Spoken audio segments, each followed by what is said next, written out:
Dear learners, আজকে আমরা calculus থেকে খুবই গুরুত্বপূর্ণ ইন্টিগ্রেশন আমরা সলভ করতে যাচ্ছি। সেটা হচ্ছে মান নির্ণয় করা রিলেটেড। তো প্রশ্নটা হচ্ছে এরকম যে মান নির্ণয় করুন integration dx by 1 plus x into root over 1 minus x square.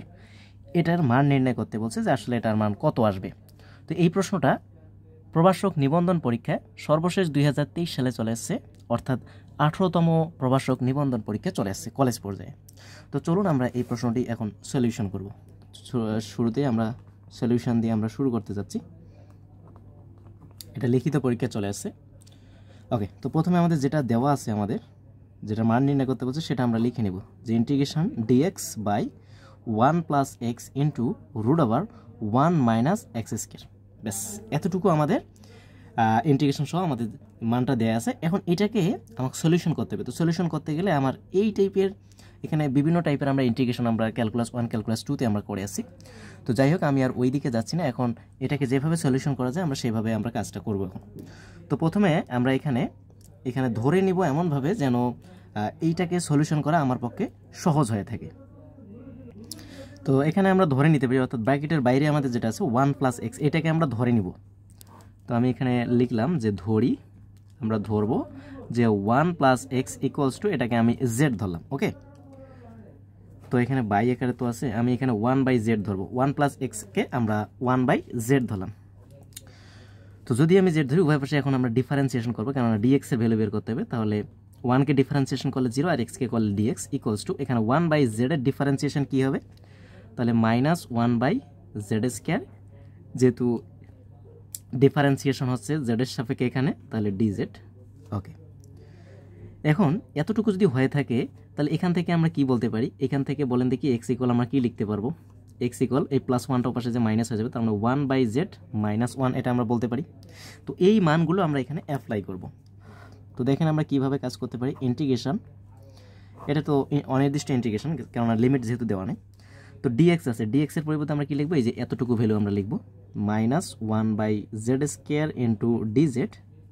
ওকে, আর নিচে আমাদের কি হবে, 1 প্লাস এক্সকে আমরা ধরছি 1 বাই জেড, সেটা আমরা দিব, আর এখানে এক্স এর মান আমরা বসাই দিব। তো যদি আমরা 1 প্লাস এক্স এর পরিবর্তে আমরা 1 বাই জেড বসাই, আমরা যেটা ধরছি, তো 1 বাই জেড বসালাম, আর রুট ওভার আছে আমাদের কত 1 মাইনাস এক্স স্কোয়ার। তো 1 মাইনাস এক্স, এক্স এর মান হচ্ছে আমাদের কত 1 বাই জেড মাইনাস 1, অর্থাৎ 1 বাই জেড মাইনাস 1, তার উপর আমাদের এ স্কোয়ার, যেহেতু এক্স এর উপর এ স্কোয়ার আছে। ওকে, বেশ, আমরা এতটুকু কাজ করে নিলাম। তো জাস্ট এখন আমরা এখানে কাজ করে দিব একটু। ইন্টিগ্রেশন আমরা এখানে কি কাজ করতে পারি দেখেন দেখি।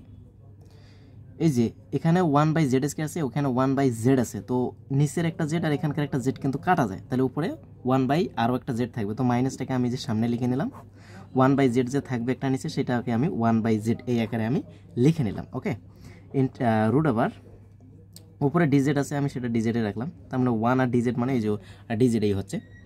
ওকে, তো এখন আমি এখানে কি কাজ করতে পারি দেখেন দেখি। এখানে আমরা কি কাজ করতে পারি, এখানে আমরা সূত্র ইউজ করে দিব 1 মাইনাস এ মাইনাস বি হোল স্কোয়ারের সূত্র, তার মানে 1 বাই জেড স্কোয়ার অর্থাৎ এ স্কোয়ার, সূত্রের মাইনাস 2ab। আচ্ছা, আমি এখানে ভেঙে ভেঙে করি, মাইনাস 2a বলতে হচ্ছে 1 বাই জেড, বি বলতে হচ্ছে 1 প্লাস বি স্কোয়ার অর্থাৎ 1 এর পর স্কোয়ার।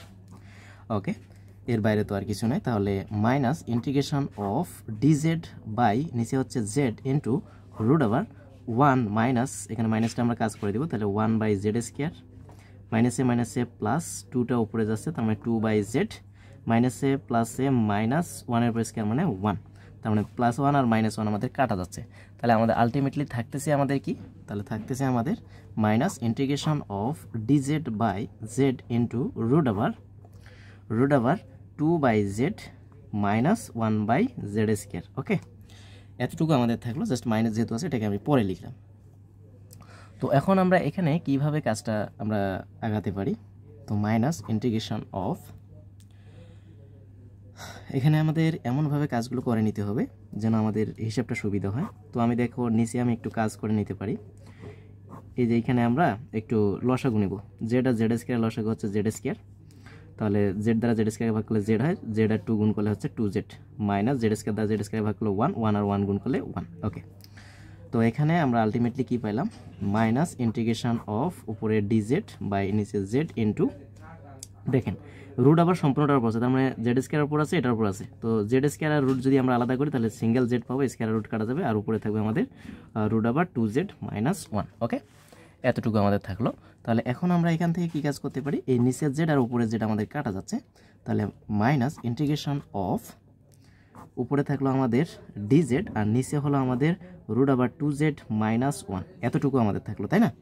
তো এখন আমরা এটাকে কি কাজ করতে পারি, এখন যদি 2z - 1কে আমরা যদি ধরে নিই কিছু একটা, 2z - 1কে যদি আমরা কিছু একটা ধরে নিই তাহলে কি কন্ডিশন হতে পারে?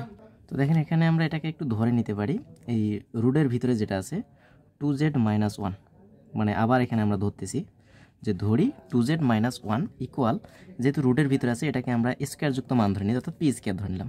তাহলে এটাকে আমরা যদি ডিফারেন্সিয়েশন করি তাহলে কী হবে, 2dz আর -1কে করলে তো 0 হয়ে যাবে, তার মানে 2dz, আর এখানে পি স্কোয়ারকে করলে হবে 2p dp। ওকে, উভয় পাশ থেকে 2 কাটা যাচ্ছে, তার মানে dz ইকুয়ালস টু হচ্ছে আমাদের p dp। তার মানে ডিজেটের জায়গায় আমরা p dp লিখবো, আর 2z - 1 এর জায়গায় আমরা পি স্কোয়ার যদি বসাই দিই তাহলে দেখেন থেকে কন্ডিশনটা কী হয়, মাইনাস ইন্টিগ্রেশন অফ ডিজেডের জায়গায় হবে আমাদের পি ডিপি, আর নিচে হচ্ছে রুট আবার 2z - 1 এর পরিবর্তে আমাদের আসবে পি স্কোয়ার। তাহলে minus integration of p dp by নিচে রুট আর স্কোয়ার কাটা গেলে সিঙ্গেল একটা পি থাকবে। ওকে, পি কাটা যায়, তাহলে মাইনাস ইন্টিগ্রেশন অফ ডিপি থাকলো। ওকে, তো ইন্টিগ্রেশন এখন ডিপি এর ইন্টিগ্রেশন করলে ইন্টিগ্রেশন আর ডি উঠে যাবে, তাহলে থাকবে আমাদের শুধু পি, যেহেতু মাইনাস আছে তো মাইনাস পি। ওকে, তো মাইনাস পি এর মান আমরা এখন বসাই দিব, পি বলতে হচ্ছে আমাদের কত, পি স্কোয়ার যদি আমাদের এত হয় তাহলে এখান থেকে আমরা পি বলতে আমরা কি পাবো, রুট আবার 2z - 1, তাহলে রুট আবার 2z - 1। তো এখানে তো জেড আমাদের চলক ছিল না, আমাদের এক্স চলক ছিল, তো এক্স আর জেড আমরা ধরে নিয়েছিলাম, অর্থাৎ 1/z বলতে আমরা যেটা ধরছি সেটার মান এখন আমাকে বসাই দিতে হবে, অর্থাৎ জেডের মান আমাকে এখানে বসাই দিতে হবে, তাহলে মাইনাস রুট আবার 2z।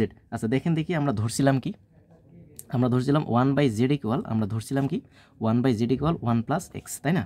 তাহলে z ইকুয়াল কত হবে, তাহলে এই জেডটা আর যদি আমরা গুণ করে দিই তাহলে 1/1 + x, 1 + x আমাদের নিচে আসবে, তাহলে জেডটা আমাদের উপরে চলে যাচ্ছে, তার মানে এই জেডের পরিবর্তে আমরা বসাবো এখন 1/1 + x। তাহলে মাইনাস আছে 2 × জেডের পরিবর্তে 1/1 + x মাইনাস এই যে -1 আছে সেটা আমরা বসাই দিলাম, তাহলে মাইনাস, আমি পাশাপাশি করতেছি একটু ভালোভাবে বোঝার জন্য। তাহলে এখানে আমরা এখন লসাগু নিব, তো লসাগু নিলে 1 + x লসাগু, উপরে শুধু 2 থাকতেছে, মাইনাস এখন 1 আছে, নিচে 1 ছিল, 1 দ্বারা 1 + x কে ভাগ করলে 1 + x আসবে, 1 + x আবার 1 এর সাথে গুণ হয়ে যাবে, তাহলে 1 + x এই হবে, বাট মাইনাস থাকার কারণে -1 প্লাসে মাইনাসে -x। ওকে, তাহলে মাইনাস, তো তাহলে আমরা এখানে বলতে পারি, এখানে আমরা কি বলতে পারি, যেখানে বলতে পারতেছি 1 + x তো নিচে আসেই, 2 - 1 মানে হচ্ছে 2 থেকে 1 বাদ দিলে 1 হবে, 1 1 আর -x। তো এই হচ্ছে আমাদের আনসার।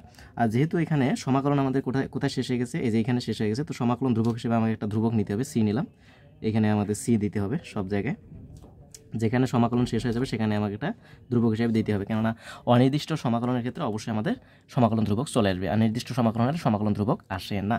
তো এই হচ্ছে আমাদের কাঙ্ক্ষিত ফলাফল, আশা করি বুঝতে পারছি। এরপরে যদি কারো কোথাও কোনো ধরনের সমস্যা থেকে থাকে আপনারা নির্দ্বিধায় প্রশ্ন করতে পারেন। সাথেই থাকুন, ধন্যবাদ সবাইকে।